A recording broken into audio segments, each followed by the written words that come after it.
Hi friends, 'Bakasura restaurant' అనే Telugu movie release అయింది. వారమైంది release అయ్యి. అయితే మా ఊళ్ళో ఈరోజు రిలీజ్ అయింది. ఈరోజు చూశాను. ఈ మూవీలో మెయిన్ లీడ్‌గా ప్రేమ కథ చిత్రంలో కమెడియన్స్‌లో సప్తగిరి పక్కన ఇంకో పర్సన్ ఉంటాడు కదా! ఆ పర్సనే ఇందులో మెయిన్ హీరో అన్నమాట. Main lead. అలాగే వైవా హర్ష వచ్చేసి ఒక ఇంపార్టెంట్ రోల్ పోషించాడన్నమాట. Guest role. వైవా హర్ష వచ్చి 15 మినిట్స్ ఉంటాడు. మిగతా అందరూ కమెడియన్స్ అన్నమాట. ఇన్‌స్టాగ్రామ్‌లో ఫన్ బకెట్ కామెడియన్స్ ఉంటారు కదా! వాళ్ళందరూ ఉన్నారు. ఈ మూవీ స్టోరీ లైన్ వచ్చి మన హీరో సాఫ్ట్‌వేర్ జాబ్ చేస్తుంటాడనమాట. అయితే తనకి రెస్టారెంట్ పెట్టాలనేది ఒక కల అన్నమాట. కోరిక ఉంటది. ఆ జాబ్‌లో సాటిస్ఫాక్షన్ లేక బాధపడుతుంటే ఫ్రెండ్స్ ఒక ఐడియా ఇస్తారు. ఒక యూట్యూబ్ ఛానల్ పెట్టి దెయ్యం వీడియోలు చేద్దాం బంగ్లాకెళ్ళి. అలా యూట్యూబ్ ఛానల్ నుంచి వచ్చే డబ్బుని సేవ్ చేసుకొని మనం రెస్టారెంట్ పెడదామని ప్లాన్ ఏస్తారు. అలా యూట్యూబ్ ఛానల్ స్టార్ట్ చేసి ఒక బంగ్లాకెళ్తారు. అక్కడ దెయ్యం బ్లాగ్స్ చేస్తున్నప్పుడు వాళ్ళకి ఒక బుక్ దొరుకుతుంది. ఆ బుక్‌లో చదువుతున్నప్పుడు ఇలా సమాధి మీద కూర్చొని నిమ్మకాయ పట్టుకొని 1000 సార్లు మంత్రం చదివితే దెయ్యం వచ్చి మీరేం కావాలంటే ఆ కోరిక తీరుస్తది అని ఉంటే ఆ బుక్‌లో ఉన్నట్టు ప్రయత్నిస్తారు. ఆ తర్వాత ఏం జరిగింది? హీరో అనుకున్నట్టు తను రెస్టారెంట్ పెట్టగలిగాడా లేదా? అలాగే వాళ్ళ ఇంటికొచ్చిన దెయ్యం ఎవరు? ఎందుకు ఉన్న ఫుడ్ మొత్తం తినేస్తుంది? వైవా హర్ష ఫ్లాష్ బ్యాక్ ఏంది అనేది మూవీ స్టోరీ లైన్.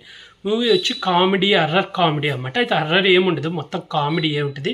కాకపోతే ఫస్ట్ హాఫ్ అయితే నాకు అంతగా నవ్వు రాలేదు. ఒకే సీన్ రిపీట్ అవుతుంటుంది అన్నమాట. అంటే ఫుడ్ తినడం, దెయ్యం రావడం, తినడం, మళ్ళీ అదే దెయ్యం రావడం, తినడం, తేయడం, అదే రిపీట్ అవుతుంటుంది. ఇంటర్బెల్కి ఒక పర్సన్ ఒంట్లోకి దెయ్యం ఎక్కేయడము అదంతా ట్విస్ట్‌లా అది చూపించే ఎండ్ అయితే ఇంకా సెకండ్ హాఫ్‌లో కామెడీ బాగుంటుంది. అంటే ఆ దెయ్యము ద్వారా వీళ్ళు మనీ సంపాదిస్తారన్నమాట. ఒక సాంగ్‌లో అన్ని హోటళ్ళకు, పందాలకు అది ఫుడ్ ఛాలెంజెస్ ఉంటాయి కదా!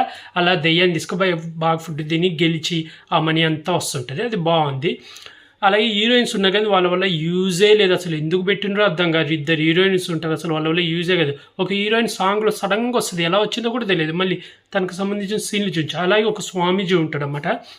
వీళ్ళకి చెప్తాడు స్వామీజీ ఇలా చేయండి, ఇలా చేయండి అని. ఆ స్వామీజీ ఎవరనేది లాస్ట్‌లో ఒక ట్విస్ట్‌లా చూపిస్తే అది చాలా బాగుంది. అలాగే వైవా హర్షది ఫ్లాష్ బ్యాక్ ఒకటి ఉంటుంది. అది పర్లేదు బాగుంది. కానీ అది చనిపోయేది మాత్రం అంత కన్విన్స్‌గా లేదు. అంటే ఒక రాయితో కొట్టగానే చనిపోతాడు. అంత పెద్ద బాడీ రాయితో కొట్టగానే చనిపోయేది అంత బాలేదు. లాస్ట్‌లో అయితే మంచి ఎమోషనల్‌గా ఎండ్ అయితే ఇచ్చాడు. మళ్ళీ సీక్వెల్ లాగా ఇంకో రంగా అనే దెయ్యం వచ్చినట్టు అది చూపించాడు. అది బాగుంది.